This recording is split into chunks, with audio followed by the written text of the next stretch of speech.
So I went to the San Francisco edition of the Day of the Devs earlier this month. Usually Day of the Devs is a virtual event by Double Fine, and I guess I am 8-Bit. They decided to rent out the Midway in good old SF so that we can all come together and play demos of indie games. This event was completely free, so I made my way over to San Fran to attend. This was the second in-person Day of the Devs, normally connected to GDC, the Game Developers Conference. I arrived about 30 minutes after the event started, and it was jam-packed. Wall-to-wall people and clusters of folk just like vibing out in the middle of the walkways.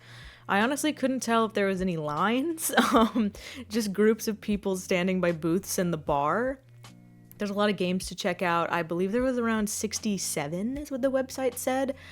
They were spread out to different rooms. Some of the games I'd already played for the Steam Next Fest demos, even though I also had quite a few on my wish list before going to the event, and now I have even more on my wish list after going to the event.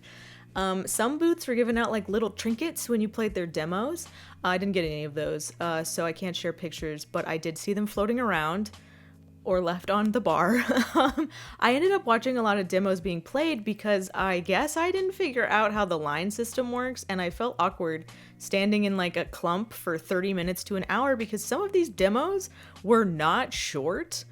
I didn't get to check out every game, but here's some that I saw at the event, and then I got home and I played. We have Queen's Domain. This is a retro fantasy RPG inspired by Kingsfield. I think mainly Kingsfield 4. It's got a great aesthetic. It really makes you take your time. Combat is slow and methodical. Traversal is really fun. I had a great time dashing around, and there's even some light platforming you can do with the dash, which was fun. The art is amazing, as you can see from the video. The demo's around an hour, and you can try out a few of the different weapons and solve a few puzzles, open a few doors, and die a bunch of times. You know the drill. Dungeon Experience. This was one that I really wanted to play at the event. I stood in front of the booth watching others for like a while. This is a really silly first-person dungeon exploring simulator game where you go into a dungeon theme park and your prize is financial freedom. The place is run by a silly little crab guy. It's kind of like a walking sim with some puzzles and combat, quote-unquote, on both of those. I want the devs to know that I did love their demo and I did wishlist it, but I did want to see the crab do the saxophone solo, so I lied to him about it, and I am sorry, but just know, I did wishlist that game. Forbidden Solitaire. It's like Solitaire, but evil. A little embarrassing secret about me is that I didn't play this game at the event because I actually don't know how to play Solitaire, or I didn't know how to play Solitaire. But now I kind of do. Thanks, Forbidden Solitaire. I like the haunting CD-ROM stories, so I decided to give this a shot when I got home. Turns out that I didn't need to know Solitaire because the game teaches you pretty well.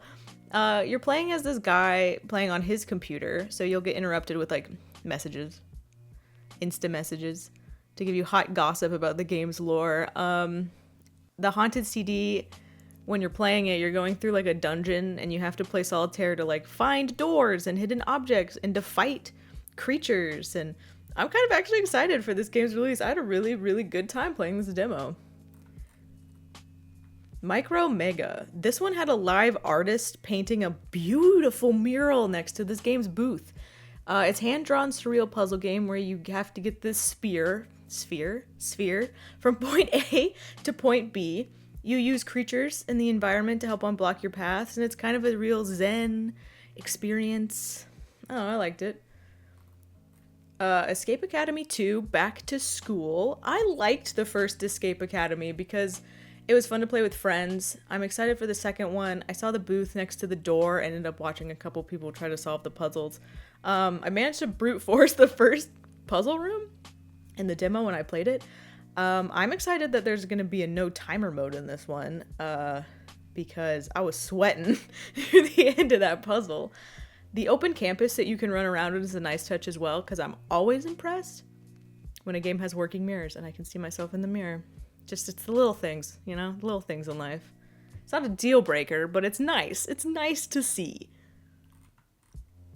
Beastro. I love the design of the characters and the location. It's got a lot going on. You play as Panko, who runs a town restaurant. So each morning you go and gather ingredients and you talk to the townsfolk. Then you open the restaurant and then you make food and you do like cooking mama style mini games to make them.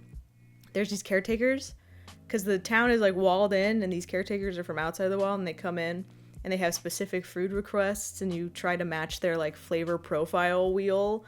And Panko isn't going to do any combat, but the caretakers will tell you about the combat they went through out beyond the gate in like a shadow puppet theater show that's kind of similar to like Paper Mario. It's like a deck building card game though. It's a lot going on in this game. It's a lot going on. I like the aesthetic. It's really cool. The name's fun. I like Beastro. That's fun. I liked it. It was interesting.